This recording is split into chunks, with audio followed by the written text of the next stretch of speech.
Hey you all, welcome back to your YouTube channel. Hope you all are doing well at your place.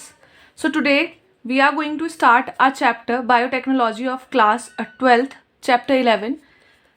So this chapter is all about the biotechnology. Biotechnology means BIO is stands for bio जो कि हम लोग पढ़ ही रहे हैं, अपना जीवनचर्या, जीवन पूरा, and technology term stands for अगर हम लोग अपने बायो में कोई भी छेड़छाड़ करते हैं, बायो के साथ कोई भी छेड़छाड़ करते हैं, दैट इज बायोटेक्नोलॉजी. मतलब इस चैप्टर में हम लोग क्या पढ़ने वाले हैं कि हम लोग बायो के साथ टेक्नोलॉजी को कैसे यूज कर रहे हैं, दोनों चीजों को आपस में कैसे यूज कर रहे हैं, that is known as biotechnology बेटा. ठीक है, चैप्टर को स्टार्ट करते हैं विदाउट एनी फर्दर डू. आज इस चैप्टर में एक वन शॉट वीडियो बनाने की कोशिश करूंगी. वन शॉट हो जाए, ये सारा चैप्टर कवर हो जाए इस वीडियो में. तो फिर स्टार्ट करते हैं चैप्टर को. सबसे पहले चैप्टर की यहाँ पर डेफिनेशन ही दे रखी है, biotechnology. Bio term stands for, यहाँ पर देख लेते हैं एक बार.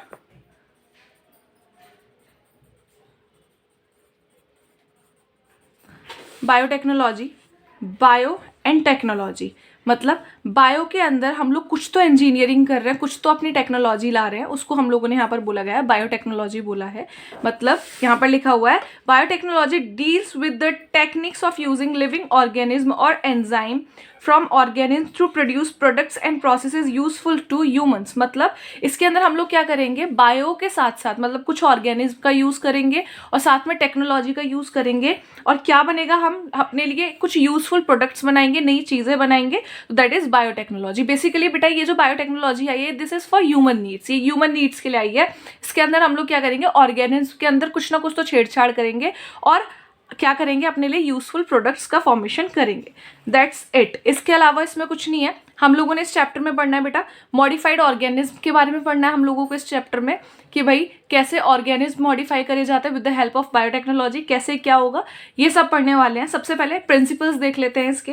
प्रिंसिपल सिद्धांत देख लेते हैं इसके क्या क्या है. सबसे पहले क्या है, जेनेटिक इंजीनियरिंग. जेनेटिक इंजीनियरिंग बेटा नाम देख लेते हैं एक बार. नाम में क्या लिखा हुआ है, जेनेटिक. सबसे पहली टर्म है जेनेटिक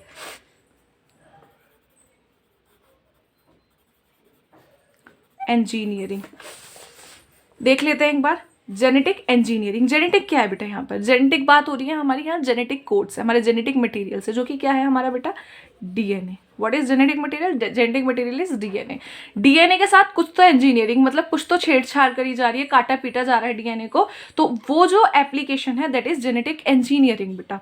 इसके अंदर हम लोग क्या करते हैं, माइक्रो ऑर्गेनिज्म को रिकॉम्बिनेंट बनाते हैं जैसा हम लोगों को चाहिए, अपना नीडेबल बनाते हैं अपने अकॉर्डिंग. माइक्रो ऑर्गेनिज्म को क्या करते हैं, basically manipulating of micro organism, मतलब माइक्रो ऑर्गेनिज्म को हम लोग अपनी तरह जैसा हमको चाहिए वैसा बनाएंगे, और नई जो जनरेशन आएगी, जो नेक्स्ट जनरेशन आएगी, उसमें हम लोग चीज़ों को मॉडिफाइडली रिप्रेजेंट करेंगे.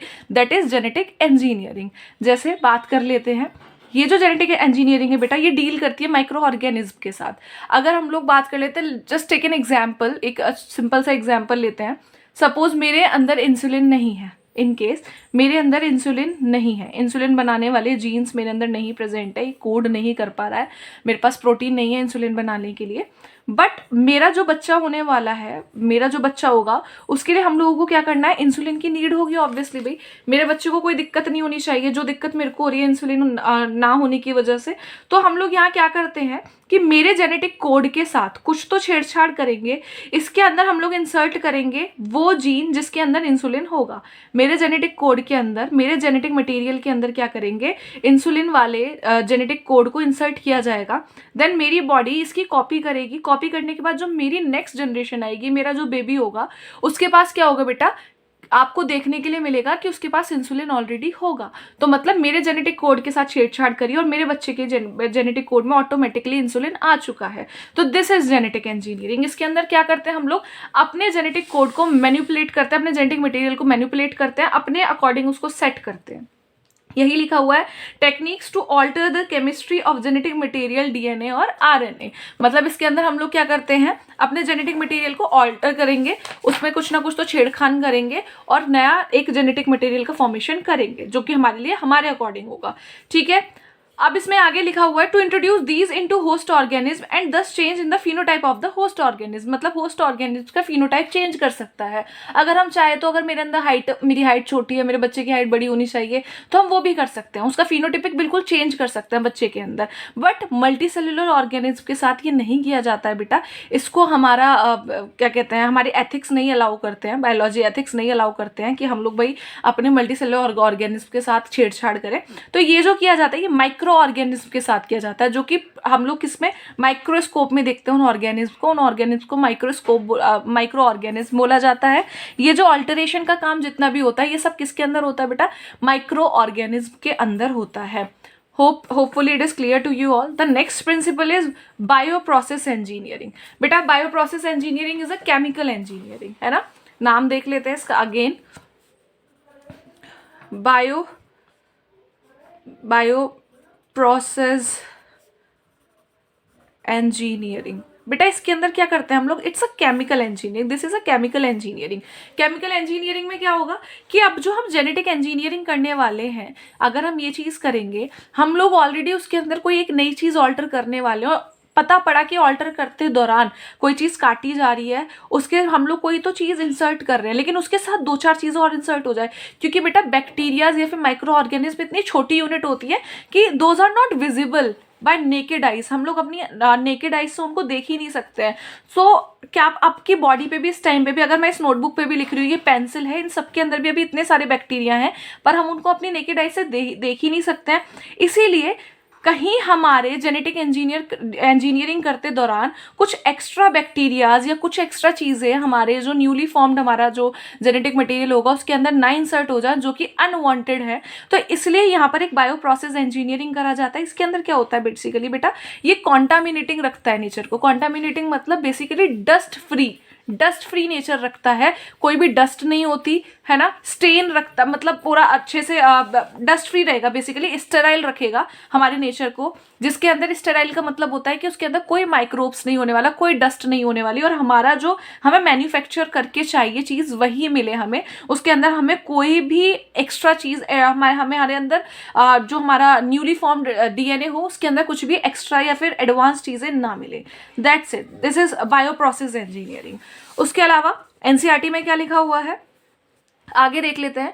The techniques of genetic engineering which includes creation of recombinant DNA, use of gene cloning and gene transfer. बेटा आपको ये सबसे पहले पता होना चाहिए जीन क्लोन क्या होता है, जीन ट्रांसफर क्या होता है। तो उसके लिए पहले हम लोग एक डायग्राम बना लेते हैं, डायग्राम की हेल्प से चीज़ों को समझेंगे, इजीली समझ में आ जाएगा।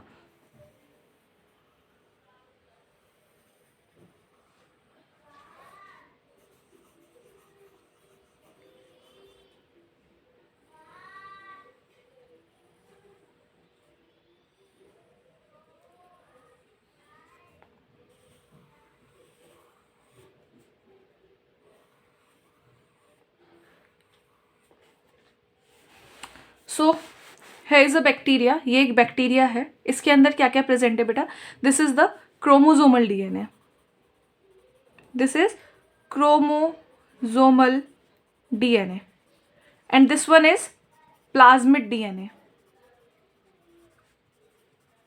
समझना है दोनों चीज़ों को, this is chromosomal DNA and this one is plasmid DNA. अब बोलोगे कि मैम ये 2 डीएनए क्या है, ये उस बैक्टीरिया का पर्सनल डीएनए है जो कि जेनेटिक अपना पूरा जेनेटिक कोड अपना लेकर रखा हुआ है, उस बैक्टीरिया के जितने भी फीचर्स हैं या जो भी है वो सब किसने पूरा का पूरा अपने अंदर स्टोर करके रखा, that is chromosomal DNA. The second one is plasmid DNA. बेटा प्लाज्मिड डीएनए को एक और नाम से बुलाया जाता है, दैट इज वेक्टर। क्या है, वेक्टर। वेक्टर का मतलब क्या होता है, बिचौलिया। अगर हम लोग शुद्ध हिंदी में बोले तो वेक्टर का मतलब होता है बिचौलिया। यही सारे काम कराने वाला है, यही हमारी हेल्प करेगा हर चीज के अंदर। प्लाज्मिड डीएनए को ही बेटा हम लोग क्या कर सकते हैं, न्यूली फॉर्म्ड कर सकते हैं, इसी के साथ छेड़छाड़ कर सकते हैं। यदि हम इसके साथ छेड़छाड़ करेंगे तो हमें रिजल्ट्स नहीं मिलने वाले हैं। हमें जो भी कटिंग करना है या फिर रिकॉम्बिनेंट बनाना है या फिर कुछ भी करना है वो हम किसके साथ करेंगे, प्लाज्मिड डीएनए के साथ करेंगे। Now you guys got a question in your mind obviously कि मैम इसी के साथ क्यों, प्लाज्मिड डीएनए के साथ ही क्यों, क्रोमोसोमल डीएनए के साथ क्यों नहीं। बिकॉज बेटा plasmid DNA consist ORI site. ORI site मतलब बेटा origin of replication site. Origin of replication मतलब this is the only DNA जिसके अंदर अपने अंदर ही रेप्लिकेशन साइट प्रेजेंट रहती है। मतलब the plasmid DNA have the capacity to multiple itself और अपने आप को ही और ज़्यादा रेप्लिकेट करने का जो कैपेबिलिटी होती है वो किसके पास होती है बेटा? प्लाज्मिड डीएनए के पास होती है. It can replicate itself. Chromosomal DNA अपने आप को रेप्लिकेट नहीं कर पाएगा, but plasmid DNA can. Plasmid DNA अपने आप को रेप्लिकेट कर सकता है और रेप्लिकेट करके बहुत सारे डीएनए का, मल्टीपल डीएनए की कॉपी बना सकता है. And this is only what we want. हम लोग को यही तो चाहिए कि हम एक डीएनए बनाए, देन उसकी कॉपी हो जाए और हमें लार्ज अमाउंट में, एक लार्ज स्केल पे डीएनए मिले. दैट्स इट बेटा. अब हम लोगों ने क्या करना है? What is this? This is chromosomal DNA, this is plasmid DNA. Hopefully this is clear to you all. The next is, this is gene of interest. This is gene of interest. ठीक है बेटा, this is gene of interest. What is gene of interest? हमें इस gene की कमी है इसके अंदर. ये जो डीएनए है, प्लाज्मिड डीएनए, हमें इसके अंदर ये चीज चाहिए. जैसे आप लोगों के यहाँ सूट, अगर गर्ल्स हैं तो गर्ल्स समझ रही होंगी, बॉयज भी समझ ही जाना. आपने कोई सूट बनवाना है, सूट सिलवाना है, तो आपने उसमें एक लेस ऐड करवानी है. तो आप क्या करोगे? टेलर के पास जाओगे, उससे बोलोगे इसमें लेस ऐड करके दे दो, क्योंकि हमें ये लेस के साथ चाहिए. विदाउट लेस हम इस सूट को नहीं पहनने वाले, हमें पसंद नहीं आएगा. तो ऐसे ही हम लोगों को क्या चाहिए होता है कि ये जो जीन ऑफ इंटरेस्ट है, हमें ये इसके अंदर चाहिए. तो अब हम क्या करेंगे? इनको आपस में कंबाइन करेंगे. हम क्या करेंगे? प्लाज्मिड वेक्टर को बाहर निकाल लेंगे, प्लाज्मिड डीएनए को, and this is gene of interest, इसको भी बाहर निकाल लेंगे. इन दोनों को बाहर निकालने के बाद क्या करना है बेटा? सबसे पहले इनमें कट करना पड़ेगा, इनमें कटिंग करनी पड़ेगी, इनको कट लगाना पड़ेगा. ऑब्वियसली अगर हमें दो चीजें आपस में मिलानी है, अगर ये सपोज वी हैव 2 सर्कल्स और हमें इन दोनों सर्कल को आपस में मिलाना है, तो हमें दोनों को ही कट करना पड़ेगा और आपस में मिलाना पड़ेगा. पहले कट करना है उनको आपस में, देन उनको क्या करना है? आपस में जोड़ना है. तो कटिंग भी करनी है और उनको आपस में पेस्ट आउट भी करना है. तो दोनों चीजें देख लेते हैं. सबसे पहले क्या करेंगे? दोनों ही डीएनए हम लोगों ने यहां ले लिए. This is plasmid DNA. Suppose this is plasmid DNA and this is our gene of interest. This is our gene of interest. तो बेटा इनको कट जो करेगा, जो इनमें कटिंग लगाने वाला है, that thing is known as restriction enzyme. Restriction enzyme बेटा. Restriction enzyme क्या होता है? जो कि कटिंग के लिए हेल्पफुल होता है. और इसको हम लोग एक और चीज बोलते हैं, that is molecular scissor. Molecular scissor. ठीक है, ये क्या करेगा? कट लगवाएगा हमारे दोनों ही डीएनए में. इसको भी कट लगवाएगा और इसको भी कट लगवाएगा. देन अब हमें क्या करना है? इन दोनों को पेस्ट आउट करना है, आपस में चिपकाना है इनको. ठीक है, इसका काम क्या होगा? कटिंग का. मैं यहाँ पर माइनस लगा देती हूँ, माइनस इज फॉर कटिंग. ठीक है, अब जो चीज इनको चिपकाएगी, इनको आपस में पेस्ट करने के लिए हेल्पफुल होगी, दैट इज बेटा लाइगेज. क्या है वो? लाइगेज. और लाइगेज को क्या बोलते हैं बेटा? Molecular glue. Ligase is molecular glue. ये क्या करेगी बेटा? पेस्ट आउट करवाएगी, इनको आपस में चिपकवाएगी. क्या हुआ? प्लाज्मिड डीएनए को कट करा, यहां से जीन ऑफ इंटरेस्ट को थोड़ा सा कट किया, दोनों को कट करके आपस में चिपका दिया. मतलब दो चीजों को आपस में मिला दिया, है ना. आपने सूट बनवाने गए थे, लेकिन सिर्फ सिंपल कपड़ा लेकर गए थे, लेकिन जब वो सूट बनकर आया तो उसमें सूट तो था ही था, साथ में लेस लगी हुई थी. मतलब एक नई चीज हम लोगों को मिली थी. तो दिस इज दैट नई चीज. ये वो नई चीज है जिसके अंदर प्लाज्मिड डीएनए भी प्रेजेंट है और साथ में जीन ऑफ इंटरेस्ट भी प्रेजेंट है. दोनों चीजें प्रेजेंट है ना बेटा. अब इसको आगे देख लेते हैं. अब ये जो नया डीएनए हमारे सामने बनकर आया है, जिसके अंदर हमारे पास प्लाज्मिड डीएनए भी है, जो हमें डिजायरेबल चीज चाहिए थी, जीन ऑफ इंटरेस्ट भी है. इस नए डीएनए को हम लोग बोलते हैं recombinant DNA. This DNA is known as recombinant DNA. ये डीएनए कौन सा रहेगा? रिकॉम्बिनेंट डीएनए रहेगा बेटा. ये जो नया डीएनए बनकर आया, दैट इज रिकॉम्बिनेंट डीएनए. इसको याद रख लेना, बहुत अच्छे से याद रख लेना. ठीक है बेटा, इसको बहुत अच्छे से याद रख लेना. अब हमने क्या करना है? इस रिकॉम्बिनेंट डीएनए को ट्रांसफर करना है. इस रिकॉम्बिनेंट डीएनए को किसी तो बैक्टीरिया में ट्रांसफर करना है, जो कि क्या करे? हमारे रिकॉम्बिनेंट डीएनए की ऑब्वियसली कॉपीज बना कर दे, हमें लार्ज नंबर में कॉपीज बना कर दे. Suppose this is that bacteria. ये वो बैक्टीरिया जिसके अंदर हम अपने रिकॉम्बिनेंट डीएनए को ट्रांसफर करने वाले हैं. ठीक है, ये उसका अपना क्रोमोसोमल डीएनए रहेगा. इसको हम लोगों ने क्या करना है? इसके अंदर इंट्रोड्यूस करना है, ट्रांसफर करना है. हमने क्या करा? इनको आपस में ट्रांसफर कर दिया. This is recombinant DNA and this process is known as transformation. Transformation मतलब यहाँ पर ट्रांसपोर्ट कर दिया, इसके अंदर डाल दिया, दैट इज ट्रांसफॉर्मेशन। और जिस चीज के अंदर, जिस बैक्टीरिया के अंदर हम लोगों ने इसको इंट्रोड्यूस करा है, इस रिकॉम्बिनेंट डीएनए को इंट्रोड्यूस करा है, this bacteria is known as transformant. What? Transformant. मतलब रिकॉम्बिनेंट डीएनए का नए बैक्टीरिया में इंट्रोड्यूस कर देना is known as transformation, that process is known as transformation. और जिस बैक्टीरिया के अंदर ट्रांसफॉर्म करा गया है, that bacteria is known as transformant. Hope this is clear to you all. ये इजी था बहुत ज्यादा, इसमें कुछ रॉकेट साइंस नहीं थी। तो ये क्या हो गया आपका? ट्रांसफॉर्मेशन हो गया, ट्रांसफॉर्मेंट हो गया, रिकॉम्बिनेंट डीएनए हो गया, रेस्ट्रिक्शन एंजाइम्स हो गए, मॉलिक्यूलर ग्लू मतलब लाइगेज हो गया, प्लाज्मिड डीएनए मतलब वेक्टर हो गया, जीन ऑफ इंटरेस्ट हो गया। ये चीजें हम लोगों ने यहाँ क्लियर कर ली। अब बेटा ये ट्रांसफॉर्मेंट क्या करेगा? दो नए बैक्टीरियाज बनाएगा।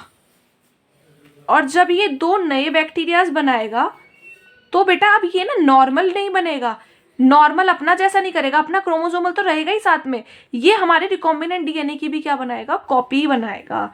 ये हमारे रिकॉम्बिनेंट डीएनए की भी क्या बनाएगा? कॉपी बनाएगा। इसके साथ 2-3 रिकॉम्बिनेंट डीएनए बनेंगे इसके अंदर। ठीक है बेटा, इसके अंदर 2-3 रिकॉम्बिनेंट डीएनए बनेंगे and this is known as gene cloning. This is term as gene cloning. Cloning का मतलब क्या होता है? कॉपी करना, जीन की कॉपी करना। ठीक है, cloning term stands for copy. ठीक है, क्लोन का मतलब होता है कॉपी करना। तो बेटा अब ये जो प्रोसेस हुई है, this process is known as gene cloning. यहाँ पर हमारा जीन क्या हुआ है? मल्टीपल चीजों में डिवाइड हो गया है, मल्टीपल डिवाइड हो गया, दैट इज जीन क्लोनिंग। अब बेटा जीन क्लोनिंग हमारी हो चुकी है, मैं आपको बता चुकी हूँ। क्लोनिंग हमारा कंप्लीट है। ओरिजिन ऑफ रेप्लिकेशन मैं आपको बता चुकी हूँ। जीन ट्रांसफर मैं आपको बता चुकी हूँ। रिकॉम्बिनेंट डीएनए आपको मैं बता चुकी हूँ। क्लियर है आपका?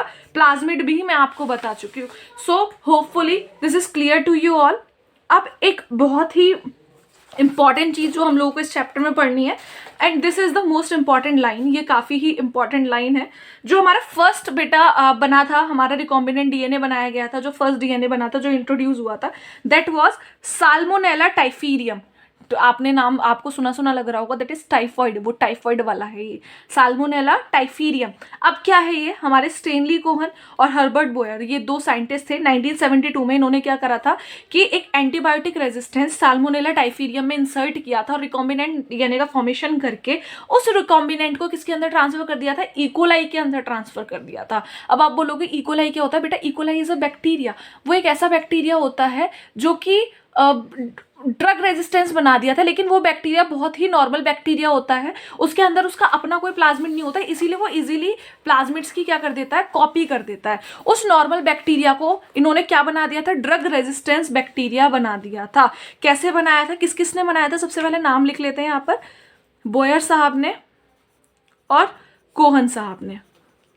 ठीक है बेटा, यही है बोयर साहब एंड कोहन साहब। कब बनाया था बेटा? इन 1972 में इन्होंने ये काम किया था। अब कैसे किया था ये काम, ये भी देख लेते हैं। इन्होंने ये काम करा था कि यहाँ पर है ना, ये था हमारा किसका? साल्मोनेला टाइफीरियम का। ये हमारा बैक्टीरिया है, साल्मोनेला टाइफीरियम है। ये इसका प्लाज्मिड डीएनए है बेटा। ठीक है, और ये क्या है? हमारा कोई भी एंटीबायोटिक रेजिस्टेंस है। ठीक है, this is plasmid and this is our antibiotic resistance.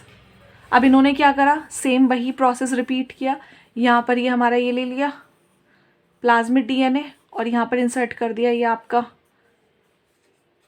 Antibiotic resistance. ये हमारा आ गया किस किस की हेल्प से? हेल्प भी देख लो भाई, ये बहुत इंपॉर्टेंट है। किस किस की हेल्प से? Restriction enzyme, next is ligase and the third one is what? हाँ, that's it, restriction enzyme and ligase. दोनों की हेल्प से हमारा रिकॉम्बिनेंट डीएनए बना है। रिकॉम्बिनेंट डीएनए को इन्होंने किस में ट्रांसफर कर दिया बेटा? इकोलाई में ट्रांसफर कर दिया। Here is E coli. इकोलाई के अंदर क्या कर दिया? इसको ट्रांसफर कर दिया। इकोलाई कहाँ प्रेजेंट रहती है बेटा? इकोलाई प्रेजेंट इन आर गट, हमारे गट के अंदर जो बैक्टीरिया प्रेजेंट रहता है that is E coli. E coli bacteria हमारे गट के अंदर प्रेजेंट रहता है, दैट्स ऑल। इकोलाई तक क्लियर है आपको? बोयर और कोहन साहब ने ये क्वेश्चन बनता है बेटा, this is very important question. पूछा जाता है कि किसके अंदर मतलब कौन सा बैक्टीरिया था या फिर कौन से उन्होंने बैक्टीरिया का प्लाज्मिड डीएनए लिया था जो कि आपका रिकॉम्बिनेंट बनाने के लिए हेल्पफुल रहा था। तो दैट बैक्टीरिया वाज साल्मोनेला टाइफीरियम।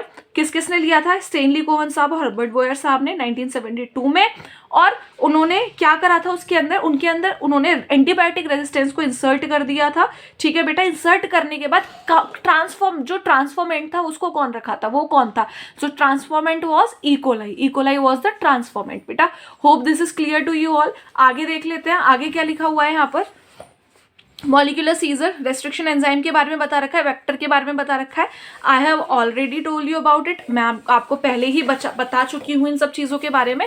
अब यहाँ पर देख लेते हैं, यहाँ पर क्या लिखा हुआ है कि कुछ चीज़ें हैं जो कि हम लोगों को ध्यान रखनी है, कुछ स्टेप्स हैं, बेसिक स्टेप्स हैं जो कि हमें जेनेटिकली मॉडिफाइड ऑर्गेनिज्म के अंदर ध्यान रखना है। Identification of DNA with desirable gene. अब भाई हमको जो जीन चाहिए वो आइडेंटिफाई तो करना पड़ेगा। अगर हमें सूट बनवाना है, उसमें जिस तरीके की लेस चाहिए वो लेस ढूंढनी तो पड़ेगी, या फिर कुछ भी लगवा लोगे। अपनी भी कोई इच्छा होती है भाई, अपनी भी कोई मन मर्जी होती है, उस मर्जी से हम लोग क्या करेंगे? लेस ढूंढ कर लाएंगे। ऑब्वियसली वो लेस लगवानी है हम लोगों ने। तो identification of desirable gene, introduction of the identified DNA into the host, host के अंदर आइडेंटिफाइड डीएनए को इंट्रोड्यूस करना। अब इंट्रोड्यूस करने के बाद उसको ट्रांसफर करना है या फिर उसकी क्लोनिंग करना, हमें वो भी देखना है। हमने आइडेंटिफाई करने के बाद उसको रिकॉम्बिनेंट बनाने के बाद सीधा ट्रांसफर करके नहीं छोड़ देना है। हम लोगों को उस प्रोसेस पे ध्यान रखना है बेटा कि जो हमने चीज़ें ट्रांसफर करी हैं या फिर जो भी ट्रांसफर हुआ है, क्या वो वर्क कर रहा है, क्या वो कॉपी कर रहा है। पता पड़ा हमने ट्रांसफर कर दिया, रिकॉम्बिनेंट डीएनए बना ही नहीं और हम लोग वेट में बैठे हुए हैं कि हमारा रिकॉम्बिनेंट डीएनए बन चुका है, तो हम लोगों को उसकी पूरे की मेंटेनेंस देखनी है ना बेटा। That's all. अब ये पूरा हमारा कंप्लीट होता है फर्स्ट पार्ट इस वीडियो का। अब हम लोग आगे पढ़ेंगे tools of recombinant DNA technology. बेटा पढ़ लेते हैं tools of recombinant DNA technology. मतलब अब हमारा जो रिकॉम्बिनेंट डीएनए टेक्नोलॉजी जो हम लोग देख रहे हैं उसके अंदर टूल्स क्या क्या यूज़ होने वाले हैं। अब ऑब्वियसली आप कपड़ा अपना सिलवाने जा रहे हो तो उसके अंदर वो मशीन यूज़ होगी, धागा यूज़ होगा, वो सब टूल्स ही तो हैं। तो अब हमें इसमें टूल्स के बारे में पढ़ना है, ठीक है। तो यहाँ पर देखो कुछ इंपॉर्टेंट टूल्स यहाँ पर भी लिखे हुए हैं। Restriction enzyme, polymerase enzyme, ligase, vectors and host organism, इन सब चीज़ों का यूज़ होने वाला है। ये सब चीज़ें मैं आपको ऑलरेडी बता चुकी हूँ। तो सबसे पहले जो चीज़ हमें पढ़नी है दैट इज रेस्ट्रिक्शन एंजाइम, ठीक है बेटा। तो restriction enzyme in the year 1963 में the two enzymes responsible for the restriction and the growth of the bacteriophage is Escherichia coli were isolated. जो सबसे पहला रेस्ट्रिक्शन एंजाइम जो आइसोलेट किया गया था वो कौन सा था? ई कोलाई, ठीक है, या फिर Escherichia coli. One of these added to methyl group to DNA while the other cut DNA, the later was called restriction endonuclease। इसके बारे में हम लोग पढ़ लेते हैं, अच्छे से देख लेते हैं एक बार इसको अच्छे से। रेस्ट्रिक्शन एंजाइम को पूरे को तरीके से देखेंगे। चलो restriction,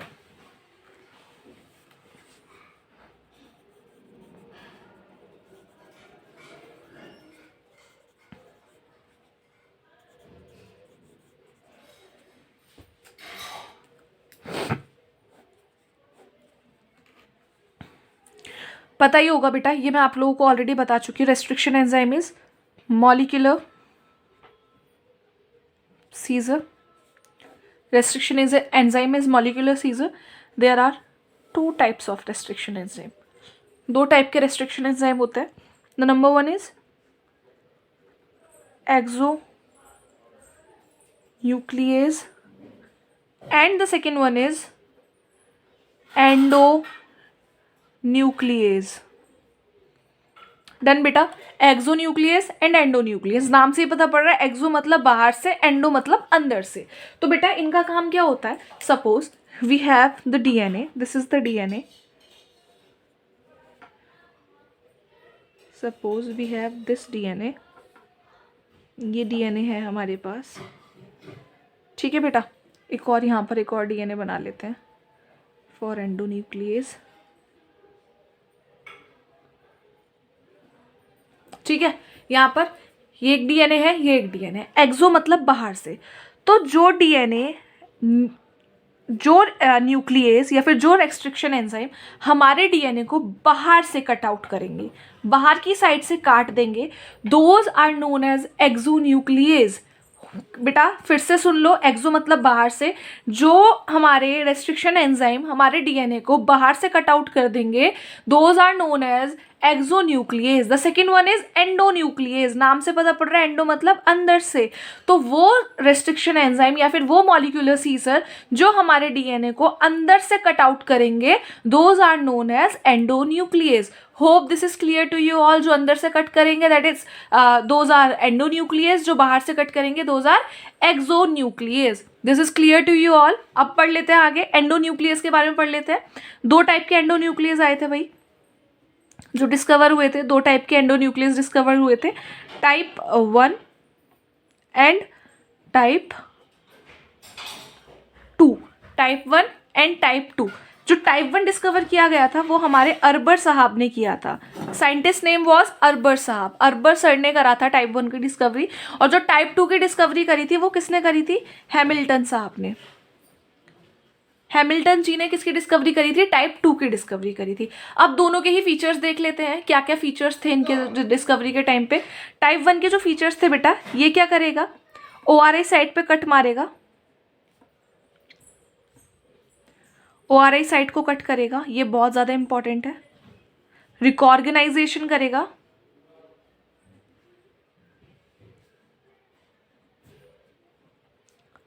of plasmid DNA, plasmid DNA को रिकॉग्नाइज करेगा। मिथाइलेशन, बेटा मैं बताऊंगी आपको मिथाइलेशन का मतलब क्या है। बदले में क्या मांगेगा? ATP and Mg2 positive ions, ये दो चीजें मांगेगा। इनकी बात कर लेते हैं टाइप 2 की। ये कट करेगा ORI साइट को, रिकॉग्नाइजेशन करेगा,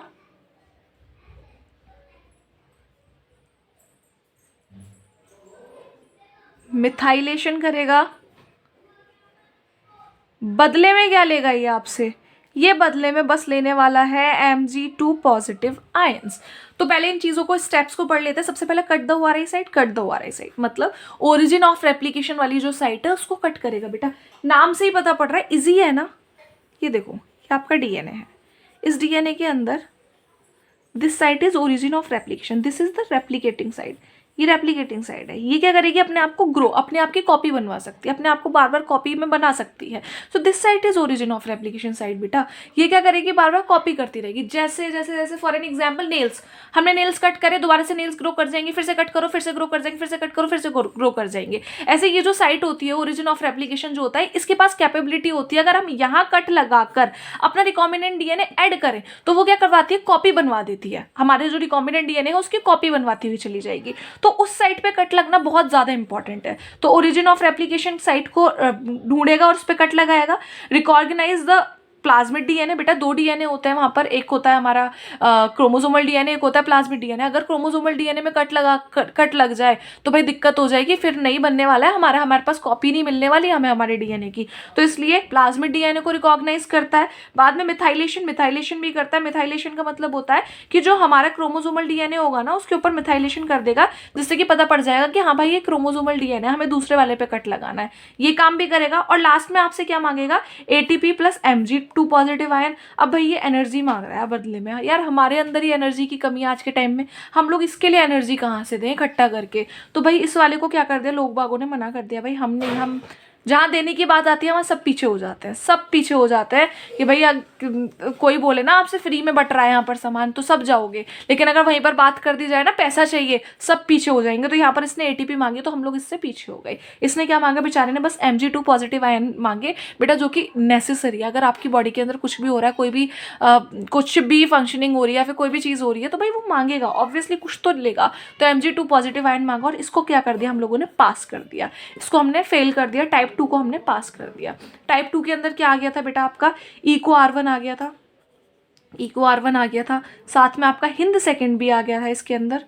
ये सबसे ज़्यादा पॉपुलर थे, ये पॉपुलर रेस्ट्रिक्शन एंजाइम्स थे, Eco R1 and Hind second. इनके नॉमेनक्लेचर के बारे में यहाँ पर बात करी गई है बेटा आपकी NCERT के पेज नंबर 195 पे, क्या बात करी गई है जरा देख लेते हैं एक बार। हिंद सेकंड के बारे में बता दिया है यहाँ पर। आज के टाइम में हम लोग 900 से ज़्यादा रेस्ट्रिक्शन एंजाइम्स को जानते हैं और उनका हम लोग यूज़ करते हैं, ठीक है। 230 से ज़्यादा स्ट्रेन्स निकल चुके हैं। 200 स्ट्रेन्स का मतलब क्या होता है बेटा? मीडियम, जिस मीडियम में हम अपने रेस्ट्रिक्शन एंजाइम्स को ग्रो करते हैं, रेस्ट्रिक्शन एंजाइम के बैक्टीरिया को ग्रो करते हैं। 230 से ज़्यादा स्ट्रेन्स हम लोग आज के टाइम में डिस्कवर कर चुके हैं। 900 रेस्ट्रिक्शन एंजाइम डिस्कवर कर चुके हैं। यहाँ पर बता रखा है बेटा, the convenient naming for the enzyme is the first letter of the name comes from the genus and the second two letters come from the species। मेरा क्लास 11th में आपने नॉमेनक्लेचर अच्छे से पढ़ा है, होपफुली आपको क्लियर होगा। Genus और स्पीशीज, जीनस से लिया जाता है स्टार्टिंग का लेटर और उसके बाद के जो 2 लेटर लिए जाते हैं वो कहाँ से लिए जाते हैं? स्पीशीज से लिए जाते हैं। जैसे अगर हम लोग बात कर लेते हैं इको R1, जो हमारा इको R1 आया था, तो इसका जो फर्स्ट लेटर लिया गया था, जो इको ई जो लिया गया था वो एस्कीरिया कोलाई, एस्कीरिया का ई लिया गया था और कोलाई इसकी जो स्पीशीज थी उसका को लिया गया था, ठीक है बेटा। जो आर था बेटा वो स्ट्रेन था जिस स्ट्रेन के अंदर इस बैक्टीरिया को ग्रो करवाया गया था। और जो सेकेंड इको R1 मतलब जो फर्स्ट था, E is from Escherichia, Escherichia, CO is from coli, R क्या था बेटा? स्ट्रेन था। और जो फर्स्ट था बेटा ये था सीक्वेंस नंबर, ये था सीक्वेंस नंबर। जिस सीक्वेंस में इसको डिस्कवर करा गया, जिस लैब उस लैब में जिस सीक्वेंस में इसको डिस्कवर करा गया, इस रेस्ट्रिक्शन एंजाइम को डिस्कवर करा गया, उसको बोल दिया उसका सीक्वेंस, उसको उसका नाम दे दिया। नंबर 1 पे इसको डिस्कवर किया गया था, तो that is Escherichia coli. Hopefully it is clear to you all. Nomenclature भी क्लियर हो गया होगा। एक्सोन्यूक्लियस हमें नहीं है सच, एंडोन्यूक्लियस पढ़ना था, हमने एंडोन्यूक्लियस बता चुकी हूँ मैं आपको, ये सब कुछ क्लियर हो गया है। टाइप 2 एक्सेप्ट कर लिया गया था हैमिल्टन साहब का। अब आगे बढ़ लेते हैं, कैरी फॉरवर्ड कर लेते हैं अपनी वीडियो को। चलो भाई, ये मैं आपको सब बता चुकी हूँ, एक्सोन्यूक्लियस, एंडोन्यूक्लियस, ठीक है। The next is palindromic nucleotide sequence. बेटा पैलिंड्रोमिक न्यूक्लियोटाइड सीक्वेंस क्या होता है कि भाई अगर आगे से पढ़ो पीछे से पढ़ो दोनों सीक्वेंस क्या आ जाए? सेम आ जाए। That is palindromic nucleotide sequence. जैसे कि फॉर एन एग्जाम्पल अगर हम लोग बात कर लेते हैं, कनक, KANAK, KANAK, Nitin, NITIN, NITIN। तो ऐसे ही डीएनए में बात करी जाए तो that is palindromic sequence. Palindromic sequence के बाद हम लोगों ने पढ़ना है कि रेस्ट्रिक्शन एंजाइम्स कैसे कट लगाते हैं और कैसे हमारे डीएनएस को चिपकाते हैं आपस में। तो ये यहाँ पर जो कट लगाया हुआ है वो लगाया हुआ है इको R1 में। जो इको R1 कट लगाता है वो हमेशा Z कट लगाता है, Z कट लगाएगा Eco R1। This is Z cut, this is Z cut बेटा। Look at it, look at it. Eco R1 हमेशा Z कट लगाता है ना बेटा। ये हमारा वेक्टर डीएनए है, हमारा फॉरेन डीएनए, आपस में दोनों को चिपकाना है। चिपकाने के लिए हम लोगों ने इसने क्या करा? Z कट लगा दिया और Z कट लगाकर आपस में लाइगेज ने चिपका दिया। अगर आपको क्वेश्चन आता है कि बेटा हिंद सेकंड कौन सा कट लगाता है, तो हिंद सेकंड हमेशा ब्लंट कट लगाता है बेटा। कौन सा कट लगाता है? हिंद सेकंड। हिंद सेकंड हमेशा ब्लंट कट लगाता है। ओके बेटा, ब्लंट कट लगाएगा। डन बेटा। तो दैट्स इट। ये है हमारा इको R1 का कट लग गया, हमारा हिंद सेकंड का कट लगना आपने सीख लिया, दोनों कट सीख गए। उसके बाद आगे करते हैं, आगे चलते हैं वीडियो में।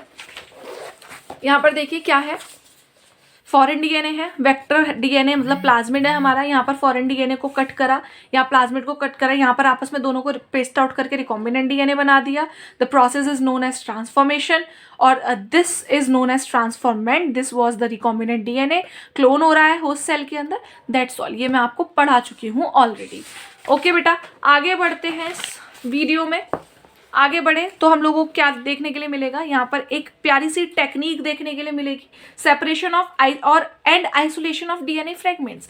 डीएनए फ्रेगमेंट को सेपरेट करना है या फिर आइसोलेट करना है, वो हम यहाँ देखेंगे कि भाई हम लोगों को जो डीएनए चाहिए था हमें इतने ही सीक्वेंस का चाहिए या फिर हमें यहाँ से निकालना है, तो उसको निकालने के लिए या फिर उसको कैसे उसका सेपरेशन वगैरह होगा वो हम क्या करेंगे इस प्रोसेस से देखने वाले हैं। And this process is known as gel electrophoresis. The process is gel electrophoresis. Gel electrophoresis क्या होती है बेटा कि कटिंग ऑफ द डीएनए। अब हमने अपने डीएनए को कट करा, कट करने के बाद इस मशीन के अंदर हम लोग डालेंगे और ये मशीन हमें क्या करेगी? जादू मंत्र करेगी और हम लोगों को जिस टाइप का डीएनए चाहिए, जितने सीक्वेंस का डीएनए चाहिए उतने सीक्वेंस का डीएनए लाकर दे देगी। And this is all we want. यही तो हम लोगों को चाहिए, यही तो हम लोगों ने देखना है। तो पढ़ लेते हैं, कैरी फॉरवर्ड करते हैं वीडियो को, आगे देखते हैं। यह है एक प्यारी सी जादू मंत्र machine and here is the machine।